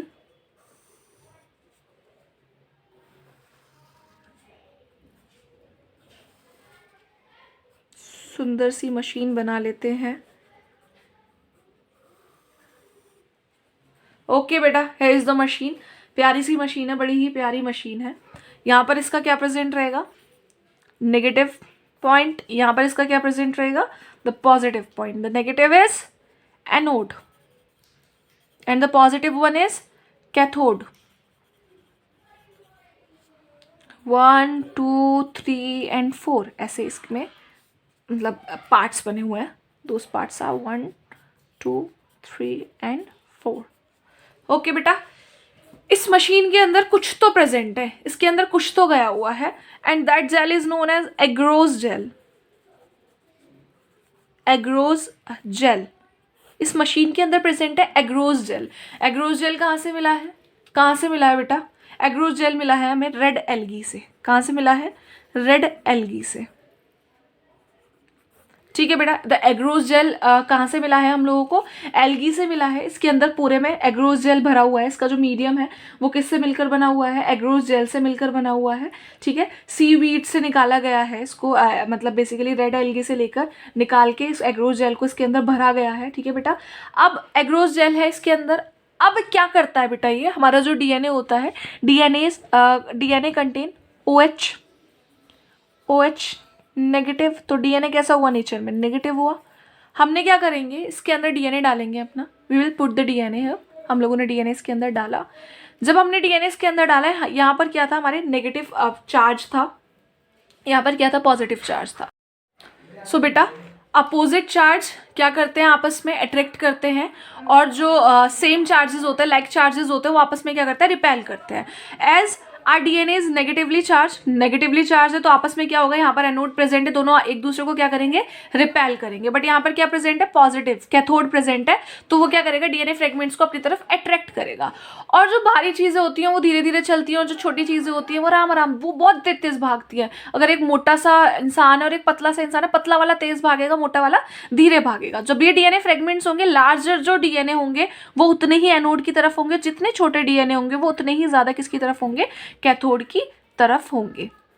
ऐसे this this this this this this. ठीक है बेटा, ऐसे है ना, लार्ज टू स्मॉल, बड़े से छोटे। ठीक है बेटा, ये होगा इनका तरीका। अब ये सेपरेट हो चुके हैं। इन्हें सेपरेट होने के बाद अब हम लोगों ने क्या करना है? हमें इन्हें देखना है। सबसे पहले डीएनए फ्रेगमेंट्स बहुत छोटे होते हैं, हमें दिखेंगे कैसे? अब हमें दिखने के लिए हम लोग इसमें एक कलर डाल देंगे। That colour is ethidium bromide. That is ethidium bromide. Ethidium bromide क्या करेगा बेटा? कि कलर्स दे देगा हमारे डीएनए को। हमारे डीएनए को एक कलर प्रोवाइड कर देगा, ऑरेंज कलर प्रोवाइड कर देगा। और उससे क्या होगा? जब ऑरेंज कलर प्रोवाइड कर देगा एथिडियम ब्रोमाइड, हमारे डीएनए फ्रेगमेंट्स हमको विजिबल होने लग जाएंगे, दिखने लग जाएंगे। और जब वो दिखने लग जाएंगे तो हम लोगों के लिए क्या होगा? मतलब हम लोगों के लिए ईजी होगा। हमें जिस बेस पेयर का, जितने बेस पेयर का डीएनए चाहिए, हम यहाँ से क्या कर सकते हैं? उसको एक्सट्रैक्ट आउट कर सकते हैं, उसको निकाल सकते हैं। एथिडियम ब्रोमाइड को यूवी रेज में डालेंगे, और यूवी लाइट में जैसे ही रखेंगे, तुरंत हमारे सेपरेटेड बैंड्स क्या होंगे? विजिबल होने शुरू हो जाएंगे। और जितने बेस पेयर का हमको बैंड चाहिए, हम उसको क्या कर सकते हैं? एक्सट्रैक्ट आउट कर सकते हैं फ्रॉम दैट मशीन, इस मशीन के अंदर से। ओके बेटा, hopefully this is clear. Agarose gel, ये आपको जेल इलेक्ट्रोफोरेसिस पूरा क्लियर होगा। ये इजी था, बहुत ज़्यादा नहीं था, टिपिकल थोड़ा बहुत था, ज़्यादा नहीं था। ठीक है, hope this is clear to you all. उसके बाद आगे देख लेते हैं। The next is cloning vector. Cloning vector देख लेते हैं। सबसे पहला ह्यूमन मेड क्लोनिंग वेक्टर जो बनाया गया था, जो इंसानों ने बनाया था। सो वो क्लोनिंग वेक्टर क्या था? यहाँ पर PBR322 था। देख लेते हैं क्या लिखा हुआ है इसमें। You know that plasmid and bacteriophage have the ability to replicate within bacterial cell independent to the control of chromosomal DNA। हाँ, ये हम लोगों को पता है कि प्लाज्मिड्स और बैक्टीरियोफेज ये दो चीज़ें हैं जिनके पास कैपेबिलिटी होती है खुद को रेप्लिकेट करने की, खुद की कॉपीज बनाने की बेसिकली बेटा। अब आगे देख लेते हैं। सम प्लाज्मिड्स में हैव ओनली 1 or 2 कॉपीज पर सेल, वेयर एज अदर में है 15 to 100 कॉपीज पर सेल। हाँ बेटा, हर किसी की कैपेसिटी अपनी अपनी होती है, कैपेबिलिटी अपनी अपनी होती है। कोई बच्चा एक दिन में एक चैप्टर पूरा पढ़ सकता है, बट कोई बच्चा एक दिन में सिर्फ 2 टॉपिक पढ़ सकता है। तो यहीं पर यही बात हो रही है कि कुछ प्लाज्मिड्स होते हैं जिनके पास कैपेबिलिटी होती है कि वो 15 से 100 कॉपी भी बना सकते हैं, लेकिन कुछ प्लाज्मिड्स होते हैं जो 1 या 2 कॉपी ही बना पाते हैं। ठीक है, उसके बाद आगे देख लेते हैं। नीचे यहाँ क्या लिखा हुआ है, the following are the features of the required to facilitate cloning vector, मतलब यहाँ पर कुछ फीचर्स बता रखे हैं हम लोगों को जो कि क्लोनिंग वेक्टर के पास होने चाहिए, जो कि नीडेबल होंगे क्लोनिंग वेक्टर के पास। देख लेते हैं यहाँ पर ओरिजिन ऑफ रेप्लिकेशन। सबसे पहला क्या होना चाहिए, ओरिजिन ऑफ रेप्लिकेशन। बेटा this is the most important part of this chapter. इस चैप्टर का सबसे ज्यादा इंपॉर्टेंट पार्ट है, बहुत ज्यादा पूछा जाता है, इवन हर साल बोर्ड में लगभग पूछ लिया जाता है। यहाँ से क्वेश्चन पढ़ लेते हैं। ओरिजिन ऑफ रेप्लिकेशन, ये हमारा दिस इज द प्लाज्मिड, ये प्लाज्मिड है। पी क्या है इसका, जीनस। पी आर क्या है इसका, स्पीशीज। एंड 322 क्या है बेटा इसका, 322 क्या है इसका सीक्वेंस नंबर, जिस सीक्वेंस से ये आया है। ठीक है, अब देख लेते हैं यहाँ पर ओरिजिन ऑफ रेप्लिकेशन। इतना ना पढ़ के सिर्फ इतने पे अगर हम लोग फोकस करें तो क्या है, इकोलाई क्लोनिंग वेक्टर, ये इकोलाई क्लोनिंग वेक्टर है। PBR 322 शोइंग रेस्ट्रिक्शन साइट्स, इसके अंदर जो रेस्ट्रिक्शन साइट्स है वो क्या है, Hind third, Eco R1, Bam H1, Sal 1, Sal first. Hind third, Eco R1, Bam H1, Sal first. And PVU second, PST first and CLA first. ये सारी क्या है बेटा, इसके अंदर रेस्ट्रिक्शन साइट्स है। रेस्ट्रिक्शन साइट्स मतलब जहाँ कट लग सकता है, जहाँ पर कट लगा सकते हैं, इन जगहों पर इजीली कट लगा सकते हैं। उसके बाद the next is origin of replication and antibiotic resistance genes ampicillin, tetracycline. Ampicillin AMP and tetracycline, ये दोनों क्या है बेटा, एंटीबायोटिक रेजिस्टेंस है और साथ में ओरिजिन ऑफ रेप्लिकेशन भी है। मतलब ये वो जगह है जहां पर हम लोग क्या कर सकते हैं, कट लगाकर अपना रिकॉम्बिनेंट DNA को इंट्रोड्यूस कर सकते हैं, जो कि क्या करेगा, कॉपी बनाएगा, बहुत सारी मल्टीपल कॉपीज हम लोगों को देगा। Rop codes for the protein involved in the replication of the plasmid. ये जो रोप है ये क्या करता है बेटा, जो हमारे रेप्लिकेशन होगा, जिस टाइम पे रेप्लिकेशन होगा या हम ही कुछ काम कर रहे हैं बेटा, तो हमें भी तो एनर्जी चाहिए होती है, तो वो प्रोटीन जो कि एनर्जी देंगे हमारे इस प्लाज्मिड को, तो वो कौन कोड करेगा, उसके लिए रोप कोड करेगा। पढ़ लिया ना इजीली। क्या क्या था इसके अंदर, रेस्ट्रिक्शन एंजाइम्स प्रेजेंट है कुछ, जो मोस्ट इंपॉर्टेंट चीज है यहाँ पर दिस इज एंटीबायोटिक रेजिस्टेंस, या फिर हम लोग इसको सिलेक्टिव मार्कर्स भी बोलते हैं, सिलेक्टिवली मार्कर्स, एम्पिसिलिन और टेट्रासिलिन। उसके अलावा यहाँ पर रोप है जो कि किसके लिए कोड करता है, ये कोड करता है प्रोटीन के लिए, जो कि इसेंशियल रहेंगे किसके लिए, जिस टाइम पे कॉपी होगी, नंबर्स ऑफ कॉपीज बनेंगी, वो हमारे प्लाज्मिड की कॉपीज होंगी, उस टाइम पे क्या रहेगा, रोप रिस्पॉन्सिबल रहेगा उस चीज के लिए। अब बेटा यहाँ पर एक चीज है दैट इज आपका एंटीबायोटिक रेजिस्टेंस, एम्पिसिलिन एंड टेट्रासिलिन। एक बारी उसको अच्छे से देख लेते हैं, वो क्या होता है एम्पिसिलिन एंड टेट्रासिलिन। बेटा suppose you guys have a pipe, आपके घर में एक पाइप है, पानी का पाइप है, वो पानी का पाइप पानी फ्लो कर रहा है। अब आपने क्या करा, उस पानी वाले पाइप को कट कर दिया बीच में से, तो पानी फ्लो होना बंद हो जाएगा, तो आपको पता पड़ जाएगा बीच में से पाइप कट हो चुका है, तो पानी का फ्लो बंद हो गया। ऐसे ही बेटा हमारे जो DNA होते हैं उनके अंदर कुछ साइट्स प्रेजेंट रहती हैं जो कि चिल्ला चिल्ला कर बता देती है कि हाँ भाई रिकॉम्बिनेंट DNA बन चुका है। DNA बहुत छोटी यूनिट होती है, मैंने बताया ना, we can't see it from our naked eyes, हम अपनी नेकेड आइज से नहीं देख सकते। तो हमें कैसे पता पड़ेगा कि हमारा जो DNA है वो रिकॉम्बिनेंट हो चुका है या नहीं हो चुका है? क्यों भाई, हमें क्यों नहीं पता? अब आप बोलोगे कि मैम क्यों नहीं पता पड़ेगा, हम लोगों ने तो सब कुछ चीज़ डाली थी उसके अंदर, जो भी नीडेबल था सब कुछ रखा था, अब बना नहीं बना हमें नहीं पता ना, बन ही गया होगा ऑब्वियसली। नहीं बेटा, कई बार क्या होता है कि दिस इज आर DNA, अब हम लोगों ने इसी के अंदर ही रेस्ट्रिक्शन एंजाइम डाल दिया, इसी के अंदर लाइगेज डाल दे, क्या पता ऐसा हो कि यही कट हो और आपस में लाइगेज इसी को ही चिपका दे, यही कट हो और आपस में इसी को ही चिपका दे, है ना, ये भी तो हो सकता है, इसी को ही कट करे, यहाँ से कट करे, रिकॉम्बिनेंट DNA को इसके अंदर लगाए ही ना, इसी को ही आपस में चिपका दे, और हम सोचते रहे कि भाई सबने फंक्शनिंग कर दिया और हमारा रिकॉम्बिनेंट DNA बन गया है, हम बेवकूफ़ बने रहे। तो बेटा इसीलिए यहाँ पर कुछ साइट्स प्रेजेंट रहती है, उन साइट्स को क्या बोला जाता है, सिलेक्टिव मार्कर्स बोला जाता है, या फिर उनको साथ में एंटीबायोटिक रेजिस्टेंस भी बोला जाता है, क्योंकि वो अपने अंदर से कुछ तो एंटीबायोटिक्स ट्रांसफर करते रहते हैं। वो क्या करेंगे, सपोज मैंने भी आपको बताया पाइप है, पाइप को कट कर दे तो पानी ट्रांसफर होना बंद हो जाएगा। ऐसे ही ये जो हमारे सिलेक्टिव मार्कर होते हैं इनके अंदर कुछ तो ट्रांसफर हो रही हैं चीज़ें, जैसे ही कुछ तो कलर ट्रांसफर हो रहा है, जैसे ही इसमें कट लगा और नया DNA इसमें इंसर्ट हो गया, तो ये आपस में इनका कनेक्शन बंद हो जाएगा और चीज़ें ट्रांसफर होनी बंद हो जाएंगी, लाइट जलनी बंद हो जाएगी, तो हमें पता पड़ जाएगा कि हाँ भाई रिकॉम्बिनेंट DNA बन गया है। और अगर इन केस ऐसा होता है कि यही आपस में चिपक जाता है, तो ये क्या करेगा, फंक्शनिंग अपनी कंटिन्यू करता रहेगा, लाइटिंग जलती रहेंगी, इसका प्रोसेस चलता ही रहेगा, पाइप में से पानी फ्लो होता ही रहेगा, तो हमें पता पड़ जाएगा हमारा रिकॉम्बिनेंट DNA नहीं बना है। तो बेटा इसीलिए बोला जाता है कि जो कट लगाया जाए वो कहाँ लगाया जाए, हमारी दोनों ही एंटीबायोटिक रेजिस्टेंस पे ही लगाया जाए, जिससे कि इजी हो जाएगा हमारे लिए जानना पहचानना कि हाँ भाई हमारा रिकॉम्बिनेंट डीएनए बना है या फिर नहीं बना है। अब यहाँ पर एक बड़ी ही प्यारी चीज़ आती है, इंसर्शनल इनएक्टिवेशन। इंसर्शनल इनएक्टिवेशन का मतलब यही है कि जब हमारा रिकॉम्बिनेंट डीएनए बना था, एंटीबायोटिक रेजिस्टेंस कट हुआ था, बीच में एक नया डीएनए आकर लग गया था, इनके आपस में कॉन्टेक्ट बंद हो गया था, तो क्या हो गया था, इनएक्टिव हो गए थे। एंटीबायोटिक रेजिस्टेंस क्या हो गए थे, इनएक्टिव हो गए थे। किसकी वजह से, इंसर्ट होने की वजह से। उसके अंदर एक नया डीएनए आकर इंसर्ट हुआ था, जिसकी वजह से हमारे एंटीबायोटिक डीएनए क्या हो गए थे, ट्रांसफर होने बंद हो गए थे। That is known as insertional inactivation. उसके अंदर कुछ तो इंसर्ट हुआ है जिसकी वजह से जो एंटीबायोटिक रेजिस्टेंस है वो क्या हो गए, इनएक्टिव हो गए। That's it. इसका अलावा इसका मतलब और कुछ नहीं है। उसके बाद आगे दे रखा है vectors for cloning genes in plants and animals. अगर हम लोगों को जीन क्लोनिंग किसके अंदर करानी है, प्लांट्स के अंदर करानी है या फिर हमारे एनिमल्स के अंदर करानी है, तो वहां पर हम कौन सा वेक्टर लेंगे। तो प्लांट्स के अंदर जो वेक्टर लिया जाता है वो लिया जाता है एग्रोबैक्टीरियम ट्यूमिनिफेरस। व्हाट, एग्रोबैक्टीरियम ट्यूमिनिफेरस है ना बेटा। इसका टीडीएनए लिया जाता है। ये क्या है बेटा, ट्यूमर कॉजिंग बैक्टीरिया है, जो कि कहाँ, प्लांट के अंदर ट्यूमर कॉज करता है। हम क्या करते हैं, हम लोग अपना दिमाग लगाते हैं, क्योंकि ये इसका जो प्लांट को ना, ये प्लांट के डीएनए को बेवकूफ़ बना देता है और जाकर क्या करने लगता है, ट्यूमर कॉज कर देता है प्लांट के अंदर। हमने इसको बेवकूफ़ बना दिया। हमने क्या करा, इसी को जेनेटिकली मॉडिफाइड कर दिया। हमने इसके प्लाज्मिड डीएनए को कट कर दिया और अपनी डिजायरेबल चीज़ें इसके अंदर डाल दी। और जब ये प्लांट के अंदर गया with the help of gene gun की हेल्प से हमने क्या करा, इसको प्लांट के अंदर ट्रांसफर करा, तो जो हमारी डिजायरेबल चीज़ थी वो क्या करने लगी, कॉपी करने लगी, क्लोन करने लगी। जो हमें चीज़ें चाहिए थी वो हमारे प्लांट के अंदर क्या होने लगी, ट्रांसफर होने लगी बेसिकली, है ना। This is tumour causing bacteria in plant. इसको याद रखना आगे। उसके बाद दैट्स इट। टीआई वेक्टर इसको बोलते हैं, टीआई प्लाज्मिड बोलते हैं इसको, ठीक है। दैट्स ऑल, इसके अलावा और कुछ नहीं है। उसके बाद आगे बात कर लेते हैं।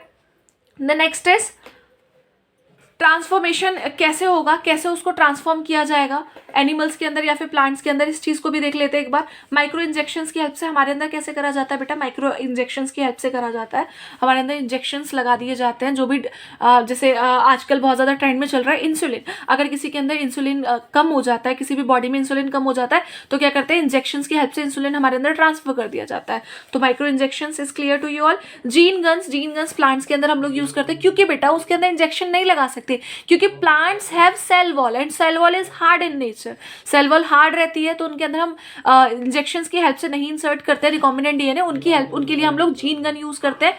जीन गन के अंदर हम लोग क्या करते हैं, अपना जो भी हमारा डिजायरेबल होगा उसको इंसर्ट कर देंगे, डिजायरेबल डीएनए को, डिजायरेबल जीन को इंसर्ट कर देंगे, और जैसे ही जीन गन को पंप करेंगे वो डिजायरेबल जीन पूरा का पूरा कहाँ चला जाएगा, हमारा रिकॉम्बिनेंट डीएनए कहाँ चला जाएगा, उस प्लांट के अंदर चला जाएगा और अपनी फंक्शनिंग दिखाने लगेगा। That's it. अब आगे बढ़ते हैं। Processes of recombinant DNA technology, ये प्रोसेसेस को अच्छे से बता रखा है, तरीके से एक्सप्लेन करके रखा हुआ है। थोड़ा सा और है, इसको और पढ़ लेते हैं बेटा। देख लेते हैं आगे processes of recombinant DNA technology. इसके प्रोसेस देख लेते हैं, एक एक करके पढ़ लेते हैं सब चीज़ों को। तो सबसे पहला प्रोसेस यहाँ पर दे रखा है आइसोलेशन ऑफ जेनेटिक मटेरियल। हम लोगों को हमारे जेनेटिक मटेरियल चाहिए, ऑब्वियसली हम लोगों को डिजायरेबल जीन चाहिए। किस चीज़ के लिए, हमें उस डिजायरेबल जीन को वेक्टर में डालना पड़ेगा, तभी तो हम लोगों को मिलेगा हमारा रिकॉम्बिनेंट। तो उसके लिए सबसे पहले हमें एक्सट्रैक्शन, आइसोलेशन करना पड़ेगा। आइसोलेशन का मतलब होता है निकालना, कहीं से भी निकालना। हमारा जो मटेरियल है, जेनेटिक मटेरियल है, उसको निकालना पड़ेगा। तो उसको निकालने के लिए यहाँ क्या कर रखा है, आगे देख लेते हैं। यहाँ पर recall the nucleic acid is genetic material of all organism without exception. In majority of organism this is deoxyribonucleic acid. यहाँ डीएनए की बात करी गई है कि ज़्यादातर ऑर्गेनिज्म में जो देखा जाता है जेनेटिक मटेरियल, वो कौन देखा जाता है, डीएनए देखा जाता है। In order to cut the DNA with the restriction enzyme, it needs to be pure form. Obviously बेटा, अगर हम लोगों को डीएनए को कट करना है या हमें डीएनए चाहिए, तो वो प्योर फॉर्म में होना चाहिए, कोई भी उसके अंदर मिक्सिंग नहीं होनी चाहिए। तो ये तो उस चीज़ का तो हमें ध्यान रखना ही पड़ेगा ऑब्वियसली, क्योंकि डीएनए के अंदर और भी बहुत सारे मैक्रोमॉलिक्यूल्स प्रेजेंट रहते हैं, जैसे आरएनए प्रेजेंट रहता है, प्रोटीन प्रेजेंट रहता है, लिपिड्स या फिर शुगर्स प्रेजेंट रहते हैं, तो वो नहीं चाहिए, हमें सिर्फ डीएनए चाहिए। तो डीएनए लेने के लिए सबसे पहले हमें क्या करना पड़ेगा, उसकी सेल वॉल को ब्रेक डाउन करना पड़ेगा, सेल वॉल को तोड़ना पड़ेगा और उस सेल को तोड़ने के लिए हम लोग क्या यूज करते हैं, वी हैव दीज 3 एंजाइम्स जो कि क्या करेंगे, उस सेल को ब्रेक डाउन करेंगे, तोड़ेंगे। तो अगर हम बैक्टीरियल सेल से निकाल रहे हैं अपना डीएनए तो हम यहाँ क्या यूज करेंगे, लाइजोजाइम। अगर हम लोग प्लांट सेल से निकाल रहे हैं डीएनए को तो हम यहाँ यूज करेंगे सेल्यूलेज, और अगर हम फंगस से निकाल रहे हैं अपने डीएनए को तो यहाँ हम यहाँ यूज करेंगे चिटाइनेज। ओके बेटा, hope it is clear to you all, या फिर काइटिनेज, कुछ भी बोल सकते हैं प्रोनाउंसिएशन इसका। उसके बाद हम लोगों ने क्या करना है बेटा, अब हम लोगों ने डीएनए तो निकाल लेंगे, यहाँ पर ये सेल वॉल ब्रेक डाउन हुआ, सेल वॉल टूट गया। सेल वॉल टूटने के बाद अब हम लोगों ने क्या करना है बेटा, इसके अंदर हम लोगों ने करना है कि जो हमारा डीएनए हम लोग आइसोलेट करने वाले हैं, डीएनए के अंदर क्या क्या प्रेजेंट रहेगा, आरएनए भी प्रेजेंट रह सकता है, प्रोटीन भी प्रेजेंट रह सकता है। तो बेटा आरएनए को तोड़ने के लिए राइबोन्यूक्लियेज या फिर आरएनएज डाला जाता है, और प्रोटीन को निकालने के लिए, प्रोटीन को डेड करने के लिए, खत्म करने के लिए, रिमूव करने के लिए हम लोग क्या डालते हैं, प्रोटीएज डालते हैं। ठीक है, आरएनए को रिमूव करने के लिए क्या डालते हैं, राइबोन्यूक्लियेज या फिर आरएनएज, और प्रोटीन को निकालने के लिए हम लोग क्या डालते हैं, प्रोटीएज। यहां पर ये दोनों क्या हो जाएंगे, डेड हो जाएंगे, मर जाएंगे अगर होंगे भी तो, अगर हमारे डीएनए में। डन बेटा, आरएनए गायब है, प्रोटीन गायब है, आरएनएज भी निकल गया, आरएनएज की हेल्प से हमारा आरएनए भी निकल गया, प्रोटीएज की हेल्प से हमारा प्रोटीन भी निकल गया। अब ये लोग निकल गए, अब हमारे पास क्या बचा है, डीएनए बचा है। हम लोग उस डीएनए में चिल्ड इथेनॉल डालेंगे। चिल्ड इथेनॉल डालने के बाद डीएनए प्रेसिपिटेट बन जाएगा, मतलब डीएनए के फ्रेगमेंट्स ऊपर आ जाएंगे लाइक दिस, और हम लोग क्या करेंगे, किसी भी लूप की हेल्प से अपने डीएनए को क्या कर लेंगे, एक्सट्रैक्ट आउट कर लेंगे, बाहर निकाल लेंगे बेटा। Hope this is clear to you all, ये क्लियर होगा आपको। Now what we have to do is कि cutting of DNA at a specific location. Obviously बेटा हम लोगों को अभी हमें अपने डीएनए की कटिंग भी तो करनी है, उस डीएनए को कट भी तो करना है किसी भी जो हमारा रिस्ट्रिक्शन एंजाइम की हेल्प से। तो वो जो कटिंग होगी डीएनए की, वो क्या किसकी हेल्प से होगी, ऑब्वियसली रिस्ट्रिक्शन एंजाइम की हेल्प से होगी। और हमें जितने बेस पेयर का डीएनए चाहिए वो हम लोग ले लेंगे, और कौन सी प्रोसेस से लेंगे वो डीएनए, हम अपनी with the help of gel electrophoresis. ये मैं आपको बता चुकी हूँ ऑलरेडी।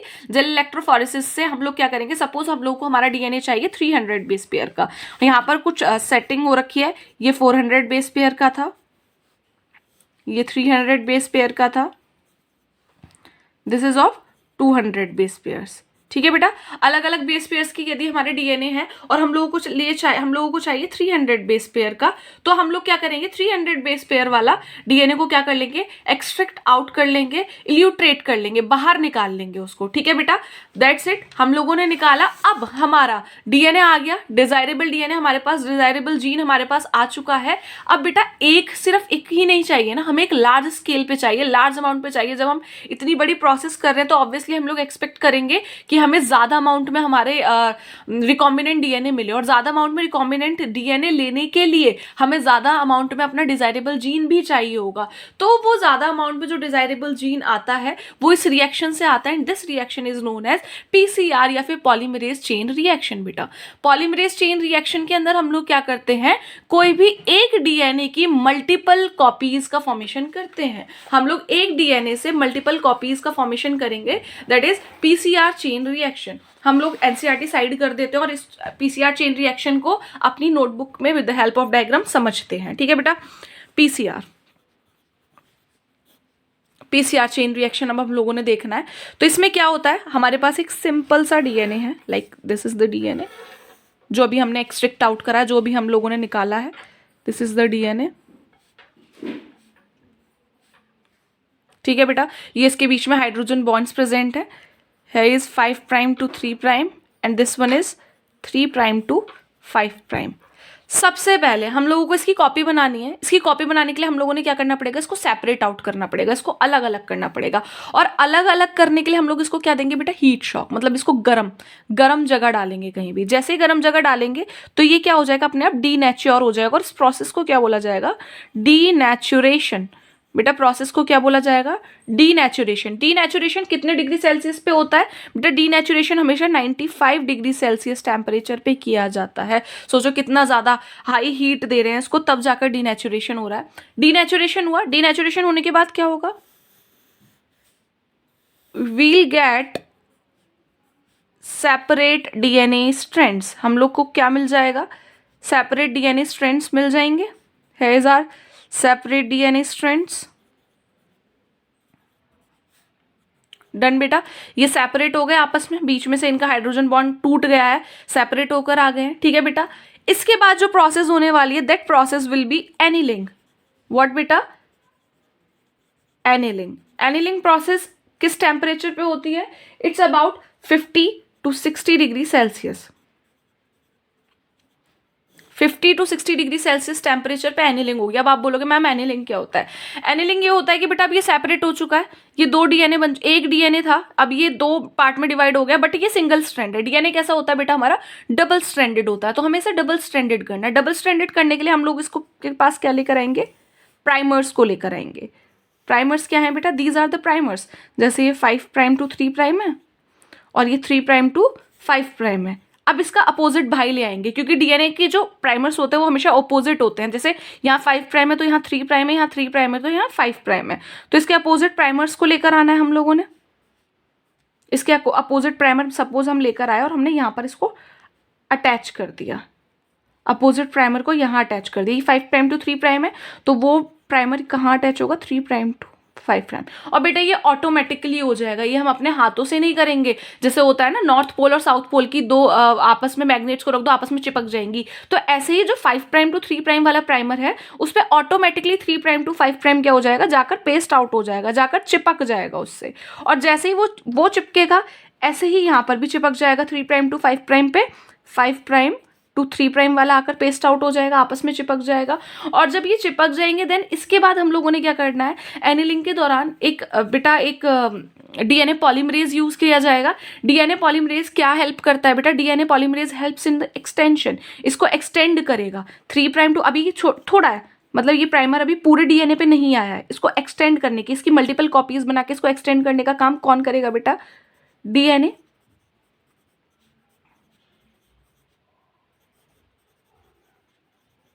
डीएनए पॉलीमरेज क्या कर देगा? इसको एक्सटेंड कर देगा. 3 प्राइम टू 5 प्राइम को पूरा एक्सटेंड करके 5 प्राइम तक ले जाएगा. 5 प्राइम टू 3 प्राइम को पूरा एक्सटेंड करके यहाँ तक ले जाएगा. और जब ये प्रोसेस होगा यहाँ पर बेटा हमें एक बैक्टीरिया की भी नीड पड़ेगी. या फिर हम लोग बात करें जो यहाँ हम लोग डीएनए पॉलीमरेज यूज करते हैं वो कहाँ से आता है बेटा? वो आता है टैक पॉलीमरेज से. कहाँ से आता है? आपके एनसीईआरटी में भी लिखा हुआ है ये अच्छे से. Taq polymerase. टैग पॉलीमरेज क्या है बेटा? टैग पॉलीमरेज जो पॉलीमरेज लिया गया है वो एक बैक्टीरिया से लिया गया है and that bacteria is Thermus aquaticus. What is the bacterias name? Thermus aquaticus. बेटा थर्मस एक्वेटिकस एक ऐसा बैक्टीरिया है जो कि हाई हीट हाई टेम्परेचर पे भी इजीली सर्वाइव कर सकता है. वो मरेगा नहीं, उसकी डेथ नहीं होने वाली. इसीलिए डीएनए पॉलीमरेज हमें जिस अमाउंट में चाहिए उस अमाउंट में रहेगा. डीएनए पॉलीमरेज डेड नहीं होने वाला हाई टेम्परेचर पे भी. और ये क्या कर देगा? एक्सटेंड कर देगा. And that process is extension. And the process is extension. Extension कितने डिग्री सेल्सियस पे होता है बेटा? 72 डिग्री सेल्सियस पे होता है. और जब ये दोनों ही प्राइमर्स एक्सटेंड आउट हो जाएंगे तो we will get 5 prime to 3 prime, 3 prime to 5 prime, again 5 prime to 3 prime and 3 prime to 5 prime, and we will get 2 DNA from a single DNA. एक सिंगल डीएनए से हम लोगों को कितने DNA मिल गए बेटा? 2 डीएनए मिल गए. सबसे पहले क्या हुआ था? डीनेचुरेशन हुआ था 95 डिग्री सेल्सियस पे, जिसमें क्या हुआ था? डीएनए में हमारी जो हाइड्रोजन बॉन्डिंग थी वो टूटी थी और टूटने के बाद 2 डीएनए बन गए थे सिंगल स्ट्रैंड के. सिंगल स्ट्रैंड है तो ये डीएनए नहीं होगा. तो इसीलिए यहाँ पर जो नेक्स्ट प्रोसेस हुई थी दैट इज एनिलिंग. एनिलिंग के अंदर क्या करा गया था? अपोजिट प्राइमर्स डाले गए थे जो कि क्या हो गए थे? अटैच हो गए थे अपोजिट स्ट्रैंड से. उसके बाद हम लोगों ने क्या करा? इसका एक्सटेंशन करा. एक्सटेंशन मतलब इन दोनों प्राइमेज को पूरा सेपरेट पूरा एक्सटेंड कर दिया. एक्सटेंड किस किस की हेल्प से हुआ था? DNA polymerase. डीएनए पॉलीमरेज के अंदर हम कौन सा एंजाइम की हेल्प से? टैक पॉलीमरेज ले रहे हैं, जो कि कहां से आया था बेटा? थर्मस एक्वेटिकस से. थर्मस एक्वेटिकस क्या है? ये बैक्टीरिया है जो कि एक हाई टेम्परेचर पे भी सर्वाइव कर सकता है इजीली. इसलिए 72 डिग्री सेल्सियस पे ये प्रोसेस हुआ और हमारे पास कितने आ गए? 2 डीएनए आ गए. और बेटा यहाँ पर एक और चीज आती है, कितनी साइकिल्स चलती हैं? एटलीस्ट अगर 30 साइकिल्स करेंगे तो we will get 1 billion times. मतलब हमें 1 बिलियन टाइम्स डीएनए मिल सकते हैं। तो ये प्रोसेस बहुत ज़्यादा ये पूछा जाता है कि भाई क्या होता है PCR, polymerase chain reaction. Last year के काफ़ी 10 ईयर्स अगर आप उठाते हो तो काफ़ी हद तक बोर्ड में ये क्वेश्चन पूछा गया है, पीसीआर, व्हाट इज़ पीसीआर। तो बेटा इसको एक बार अच्छे से पढ़ ले, प्रोसेस को अच्छे से देख ले, what is denaturation, what is annealing, what is extension, अच्छे से देख के टेम्परेचर देख ले। हमारे इससे क्वेश्चन बन सकता है कि कौन सा हमारा पॉलीमरेज यूज़ किया गया था, तो that will be Taq polymerase. कहाँ से लिया गया था? थर्मस एक्वेटिकस से लिया गया था। क्यों लिया गया था? क्योंकि Thermus aquaticus is the bacteria which can survive at high temperature as well. ठीक है बेटा, ये हम लोग लिख देंगे इसमें। द नेक्स्ट इज, अगर हम लोग एनसीईआरटी उठा ले वापस से, एनसीईआरटी में हम लोग ये सब पढ़ चुके हैं, वी हैव फिनिश दिस, है ना, ये हम लोग पढ़ चुके हैं। इसको पढ़ने के बाद अब हम लोगों ने क्या देखना है, what is the next? The next is very interesting and the interesting is insertion of recombinant DNA into the host cell और ऑर्गेनिज्म। मतलब अब हम लोगों ने क्या करा कि हमारा वो जो डिजायरेबल जीन था उसकी कॉपीज बना ली। अब बेटा उन कॉपीज का क्या करना है, वेक्टर के अंदर उसको इंसर्ट करना है। वेक्टर डीएनए के अंदर हमें वेक्टर के अंदर क्या करना है, उसको इंसर्ट करना है। तो ये बड़ी ही प्यारी प्रोसेस है ना। इस प्रोसेस को देख लेते हैं। हम लोगों ने देखा था पीबीआर 322। सपोज हम लोग वेक्टर अपना लेट कर लेते हैं पीबीआर 322। हम वेक्टर को लेट कर लेते हैं अपना पीबीआर 322, पीबीआर 322। हम लोग ज़्यादा कुछ नहीं लिख लेते हैं यहाँ पर, हम लोग सिर्फ इंपॉर्टेंट चीज़ें लिख लेते हैं। जैसे कि यहाँ पर जो सिलेक्टेबल मार्कर्स प्रेजेंट थे, इसको हम लोग कुछ कलर से करेंगे। कलर से क्या रहेगा, हमारे लिए इजी रहेगा to understand the things, easy रहेगा। इसको हम लोग कलर से कर लेते हैं, हाईलाइट कर लेते हैं।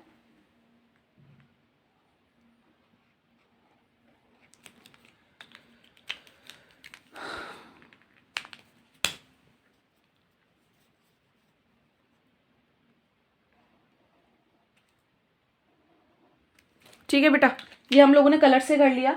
दिस स्टैंड्स फॉर,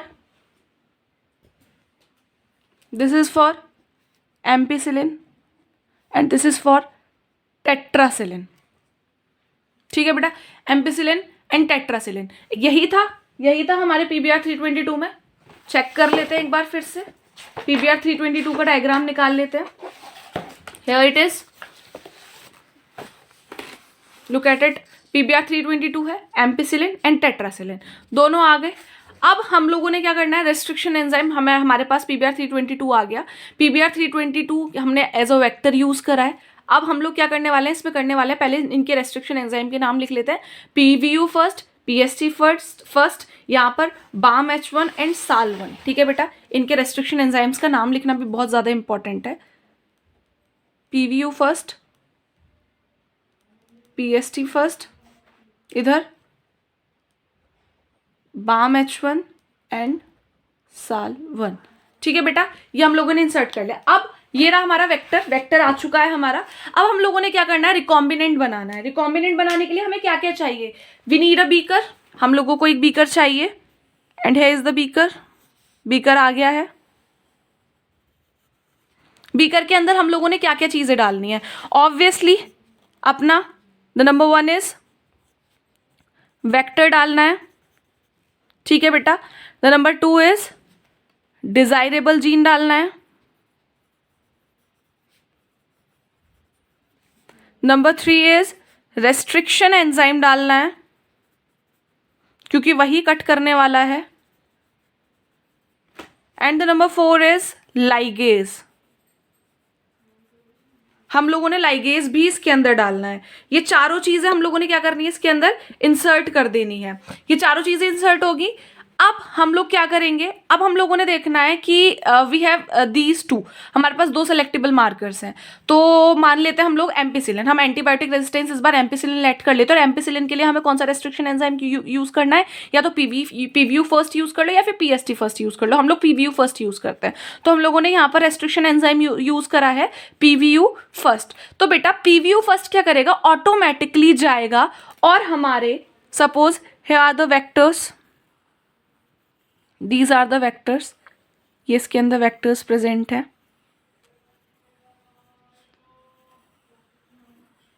ठीक है, ये यहाँ पर वेक्टर प्रेजेंट है। अब सारे में सब में हम लोग कर लेते हैं जितना भी, क्योंकि पीवीयू फर्स्ट डाला है तो पीवीयू फर्स्ट एम्पिसिलिन वाले पार्ट पे क्या कर देगा, कट लगा देगा। एम्पिसिलिन पे क्या कर देगा, कट लगा देगा। तो हमने एम्पिसिलिन, हम लोगों ने क्या कर लेना है, कट मार देना है एम्पिसिलिन पे। एम्पिसिलिन हैज कट, क्योंकि वो टेट्रासिलिन को हाथ भी नहीं लगाएगा, क्योंकि वो टेट्रासिलिन वाला रेस्ट्रिक्शन एंजाइम था ही नहीं। टेट्रासिलिन ऐसा का ऐसा ही रहेगा। एम्पिसिलिन पे वो क्या कर देगा, कट लगा देगा। उसने एम्पिसिलिन पे क्या कर दिया, कट लगा दिया। अब हम क्या हो सकता है बेटा, रीलाइगेशन भी हो सकता है। ये तो कट लग गया, ये तो कट लग गया, और यहाँ पर बीच में रिकॉम्बिनेंट डीएनए आकर इंसर्ट हो गया। यहाँ पर हमारा बीच में रिकॉम्बिनेंट डीएनए आकर इंसर्ट हो गया, ये हमारा रिकॉम्बिनेंट बन गया। लेकिन कुछ केसेस में क्या हो सकता है बेटा, रीलाइगेशन हो सकता है कि वो कट लगाए और कट लगाकर दोबारा से वही मतलब हमारा जो एम्पिसिलिन है आपस में ही चिपक जाए, आपस में ही हमारा एम्पिसिलिन चिपक जाए, तो दिस विल बी रीलाइगेशन, है ना। यहाँ रीलाइगेशन भी हो सकता है। एक बार दोनों केसेस देख लेते हैं। यहां पर क्या बना है हमारा, ये रिकॉम्बिनेंट बन चुका है, बट इस केस में क्या हो गया है, रीलाइगेशन हो गया है। रीलाइगेशन हो गया, रीलाइगेशन मतलब कि वही एम्पिसिलिन आपस में क्या हो गया, आपस में लाइगेस ने क्या कर दिया, चिपका दिया है उसको, ठीक है। यहाँ रीलाइगेशन हो गया इस केस में।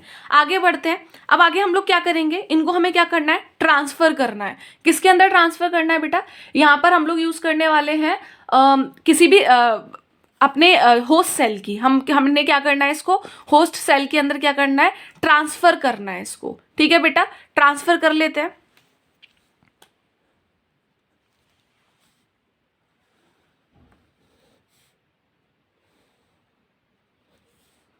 Suppose these are our host cell. हम लोग यहाँ पर इकोलाई ले रहे हैं होस्ट सेल के लिए, दिस इज इकोलाई, ठीक है बेटा।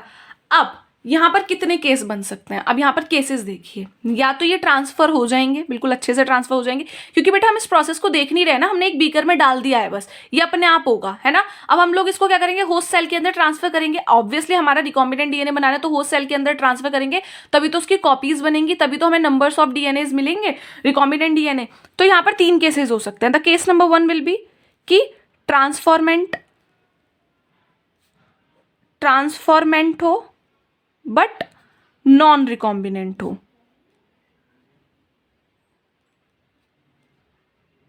मतलब ट्रांसफॉर्मेशन तो हुआ है बट रिकॉम्बिनेंट वाला नहीं हुआ है। जैसे ये जो हुआ है इस केस में, रीलाइगेशन में क्या हुआ है, ये रिकॉम्बिनेंट नहीं बना है, ट्रांसफॉर्मेंट हुआ है, रिकॉम्बिनेंट नहीं बना है। दूसरा केस क्या हो सकता है बेटा, ट्रांसफॉर्मेंट एंड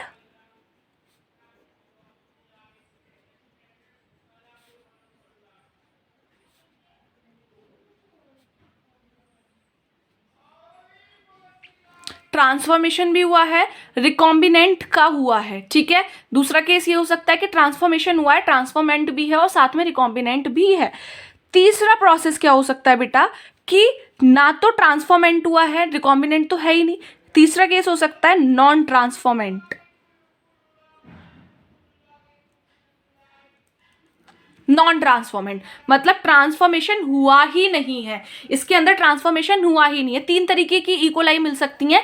एक होंगी जो ट्रांसफॉर्मेंट रहेंगी, मतलब उनके अंदर ट्रांसफर तो हुआ है, जो हमारा रिकॉम्बिनेंट, जो हमारा डीएनए है वो ट्रांसफर तो हुआ है, हमारा वेक्टर ट्रांसफर तो हुआ है, बट वो नॉन रिकॉम्बिनेंट है। नॉन रिकॉम्बिनेंट मतलब यहाँ पर क्या हुआ है, रीलाइगेशन हो गया, रीलाइगेशन वाला ट्रांसफर हुआ है। दूसरे केस में क्या हो सकता है, ट्रांसफॉर्मेंट एंड रिकॉम्बिनेंट, मतलब ये वाला, ये रिकॉम्बिनेंट भी है और ट्रांसफॉर्मेंट भी है। और तीसरे केस में क्या हो सकता है बेटा, नॉन ट्रांसफॉर्मेंट, उसके अंदर ट्रांसफॉर्मेशन हुआ ही नहीं है, ठीक है बेटा। ये 3 केसेस आ सकते हैं। अब what we have to do is, हम लोगों ने क्या करना है कि इसको ट्रांसफर करना है एक रेप्लिका में। रेप्लिका क्या होता है बेटा, एक मीडियम होता है जिसके अंदर हम लोग क्या करते हैं, अपनी जो इकोलाई होंगी या फिर हमारा जो भी बैक्टीरियल सेल होगा, जो भी होस्ट सेल होगा, उसको क्या करने वाले हैं, कल्चर करने वाले हैं। क्या करने वाले हैं, कल्चर करने वाले हैं। और जब हम इसके अंदर कल्चर करेंगे तो हमारे पास obviously again we will got 3 cases, हम लोगों के पास 3 केसेस आएंगे। The case number 1, the case number 2 and the case number 3। बेटा इसके अंदर कोई भी एंटीबायोटिक रेजिस्टेंस नहीं है, इसके अंदर सिर्फ वो चीज़ें हैं जो कि किसी भी बैक्टीरिया की ग्रोथ के लिए रिस्पॉन्सिबल होती हैं। तो 3 केसेस क्या क्या आएंगे, तीनों केसेस को देख लेते हैं। सबसे पहला केसेस आएगा हमारा नॉन ट्रांसफॉर्मेंट और नॉन रिकॉम्बिनेंट। इसके अंदर हमारा कुछ भी नहीं है, ना तो ट्रांसफॉर्मेंट है ना रिकॉम्बिनेंट, एक खाली इकोलाई जैसी थी वैसी की वैसी ही है। इसके अंदर ना तो कोई ट्रांसफॉर्मेशन हुआ है ना कोई रिकॉम्बिनेशन हुआ है। The second case is transformant and recombinant. Transformant है और रिकॉम्बिनेंट है। तो रिकॉम्बिनेंट एंड ट्रांसफॉर्मेंट के केस में क्या हो रहा था, दिस इज रिकॉम्बिनेंट, यहां पर आकर बीच में लग गया है recombinant and transformant. And third one is transformant and non recombinant, मतलब ट्रांसफर तो हुआ है बट रिकॉम्बिनेंट नहीं है। ये था हमारा non transformant, this one will be हमारा transformant and recombinant, and this will be transformant and non recombinant. इसमें रिकॉम्बिनेशन नहीं हुआ है किसी भी तरीके का, जैसा था हमारा प्लाज्मिड वैसा का वैसा ही आ गया है। लिख लेते हैं इस केस को, दिस विल बी द, यहाँ पर केसेस लिखे हुए हैं ट्रांसफॉर्मेंट नॉन रिकॉम्बिनेंट। कौन सा है इसमें transformant non recombinant, this one, ठीक है बेटा। Second is transformant and recombinant, this one, transformant and recombinant. And the third one is non transformant, इसमें ना तो कोई ट्रांसफॉर्म, इसके अंदर कोई भी वेक्टर आया ही नहीं है, ठीक है बेटा। ये 3 इकोलाई का केसेस हो गया। अब हम लोगों ने क्या करना है बेटा, इसको हम लोगों ने 2 मीडियम के अंदर ट्रांसफर करना है। यहाँ पर सिंगल रेप्लिका में था, अब यहाँ पर हम 2 रेप्लिका के अंदर ट्रांसफर करेंगे। जो रेप्लिका नंबर 1 होगी उसके अंदर क्या प्रेजेंट है, उसके अंदर प्रेजेंट है एम्पिसिलिन। एम्पिसिलिन वाला हमारा एंटीबायोटिक रेजिस्टेंस प्रेजेंट है। और जो सेकेंड रेप्लिका होगी उसके अंदर क्या प्रेजेंट है, टेट्रासिलिन। क्या प्रेजेंट है बेटा, टेट्रासिलिन वाला हम लोगों ने सेलेक्टेबल मार्कर इसके अंदर, या फिर हमने एंटीबायोटिक रेजिस्टेंस रखा है। इसके अंदर कुछ भी नहीं था, इसके अंदर सिर्फ जो ग्रोथ के लिए रिस्पॉन्सिबल होगा वो एंजाइम्स होंगे। लेकिन यहाँ पर हम लोगों ने क्या करा है, 2 सेलेक्टेबल मार्कर या फिर एंटीबायोटिक रेजिस्टेंस डाल दिए हैं। The number 1 is ampicillin and the second one is tetracycline. अब करते हैं एक एक करके, तीनों को ट्रांसफर करते हैं। The number 1 is this and this is what, ये वाला हमारा क्या था, second one, this one, this was बेटा नॉन ट्रांसफॉर्मेंट, इसके अंदर कोई भी ट्रांसफॉर्मेंट हुआ ही नहीं है। This one was third, not 2, ठीक है, नॉन ट्रांसफॉर्मेंट है। तो बेटा ये नॉन ट्रांसफॉर्मेंट है, एम्पिसिलिन और टेट्रासिलिन दोनों में ही जाकर डेड हो जाएगा। क्या हो जाएगा, डेड हो जाएगा। ये फंक्शनिंग कुछ करने वाला है ही नहीं, ये कुछ नहीं करेगा, दोनों में ही जाकर डेड हो जाएगा ये, तो इसने तो कुछ करा ही नहीं। This one was our third वाला, ये हमारा थर्ड वाला है। अगर हम बात कर लेते अपने फर्स्ट वाले की, ट्रांसफॉर्मेंट तो है बट क्या है, रिकॉम्बिनेंट नहीं बना है, अभी ये रिकॉम्बिनेंट नहीं हुआ है, जैसा था वैसा का वैसा ही। तो बेटा ये दोनों में ही जाकर फंक्शनिंग शो करेगा। ये क्या करेगा, दोनों में ही जाकर फंक्शनिंग शो करेगा, क्योंकि जैसा था वैसा का वैसा ही है वेक्टर। इसके अंदर ना तो एम्पिसिलिन में कट लगा है ना टेट्रासिलिन में कट लगा है, तो ये क्या करेगा, दोनों में सेम फंक्शनिंग करेगा, दोनों में ही फंक्शनिंग शो कर देगा। बात कर लेते हैं सेकंड केस की, and the second case was कि ये हुआ है रिकॉम्बिनेंट हुआ है। और इसके अंदर क्या हुआ है बेटा, क्योंकि हमने एम्पिसिलिन लिया था तो इसमें एम्पिसिलिन वाला जो पार्ट है वो क्या करेगा, फंक्शनिंग करनी क्या कर देगा, बंद कर देगा। एम्पिसिलिन क्या करेगा, फंक्शनिंग करनी बंद कर देगा। इसीलिए एम्पिसिलिन वाले में जाकर ये जो हमारा वेक्टर होगा ये क्या हो जाएगा, डेड हो जाएगा। ये क्या हो जाएगा, डेड हो जाएगा। और टेट्रासिलिन में क्या करेगा, फंक्शनिंग शो करेगा, क्योंकि इसमें टेट्रासिलिन में फंक्शनिंग ऑलरेडी शो कर रहा था इसका, क्योंकि टेट्रासिलिन में कोई कट नहीं है, अपनी फंक्शनिंग शो कर रहा है। इसके अंदर इंसर्शनल इनएक्टिवेशन नहीं हुआ है, लेकिन जो हमारा एम्पिसिलिन वाला पार्ट है इसमें इंसर्शनल इनएक्टिवेशन हुआ है, जिसकी वजह से एम्पिसिलिन में आकर ये फंक्शनिंग शो नहीं करेगा और यहां पर आकर फंक्शनिंग शो करेगा। यहां पर हमें पता पड़ जाएगा कि ये वाला हमारा क्या है, रिकॉम्बिनेंट डीएनए है, क्योंकि उसने एम्पिसिलिन वाले मीडियम में आकर अपनी फंक्शनिंग शो करनी बंद कर दी। मतलब एम्पिसिलिन वाले पार्ट पर क्या लगा है, कट लगा है, और वहां पर कुछ तो आकर इंसर्ट हुआ है, उसने एम्पिसिलिन को खत्म कर दिया है, एम्पिसिलिन वाले एंटीबायोटिक रेजिस्टेंस को खत्म कर दिया है, और ये यहाँ पर अपना फंक्शनिंग शो कर रहा है। इसका मतलब ये है हमारा रिकॉम्बिनेंट डीएनए। यहां से हमें पता पड़ गया this is our recombinant DNA. इसीलिए बोला जाता है कि हमेशा सेलेक्टेबल मार्कर पर ही कट लगे तो ज्यादा बेटर है, उससे हमें पता पड़ जाता है कि हाँ हमारा डीएनए रिकॉम्बिनेंट हुआ है या फिर नहीं हुआ है। यहां पर हमें पता पड़ गया this one is our recombinant DNA, the second one is our recombinant DNA. यहां से हम रिकॉम्बिनेंट डीएनए को निकालेंगे एंड देन हम लोग क्या करेंगे, उसको कल्चर करेंगे। अब हमारा रिकॉम्बिनेंट डीएनए हमारे पास आ गया, रिकॉम्बिनेंट डीएनए है हमारे पास। अब एक रिकॉम्बिनेंट डीएनए नहीं चाहिए ना, हमें लार्ज अमाउंट में रिकॉम्बिनेंट डीएनए चाहिए। तो हम उसको क्या करेंगे, जीन प्रोडक्ट को हम लोगों ने क्या करना है, मल्टीपल कराना है, उसकी कॉपीज करानी है। और कॉपीज कराने के लिए हमें एक मीडियम चाहिए होता है, कोई तो हमें मीडियम चाहिए होता है, बड़े बड़े टैंकर्स चाहिए होते हैं जहां पर क्या होता है, रिकॉम्बिनेंट डीएनए अपनी कॉपी करता है। और उन टैंकर्स को क्या बोला जाता है, बायोरिएक्टर्स बोला जाता है।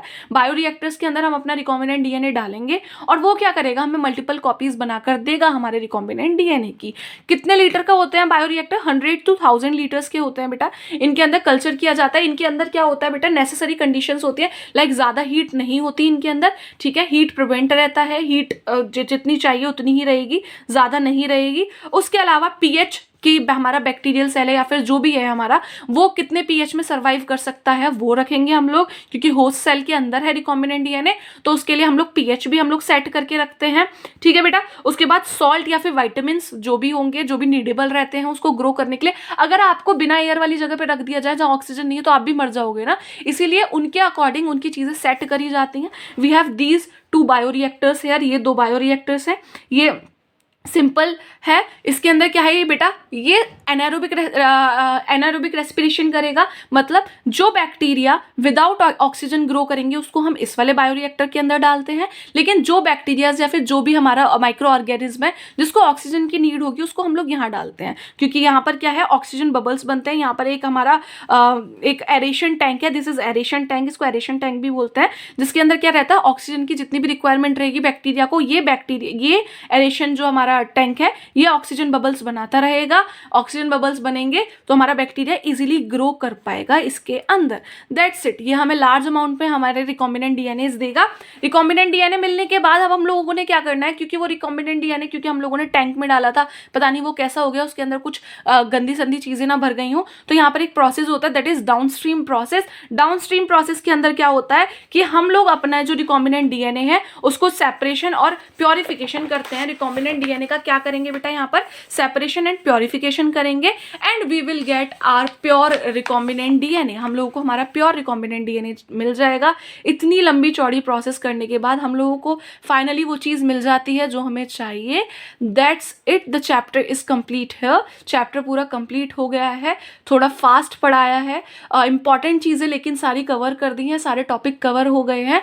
अगर आप लोग बोर्ड का एग्जाम देने जा रहे हो तो you guys can go with this video for biotechnology principle and processes. This video will make the biotechnology easy for you guys. I am pretty sure about it. So please, if you like the video, do like, share and subscribe the channel. Keep support. Thank you so much to watch the full video.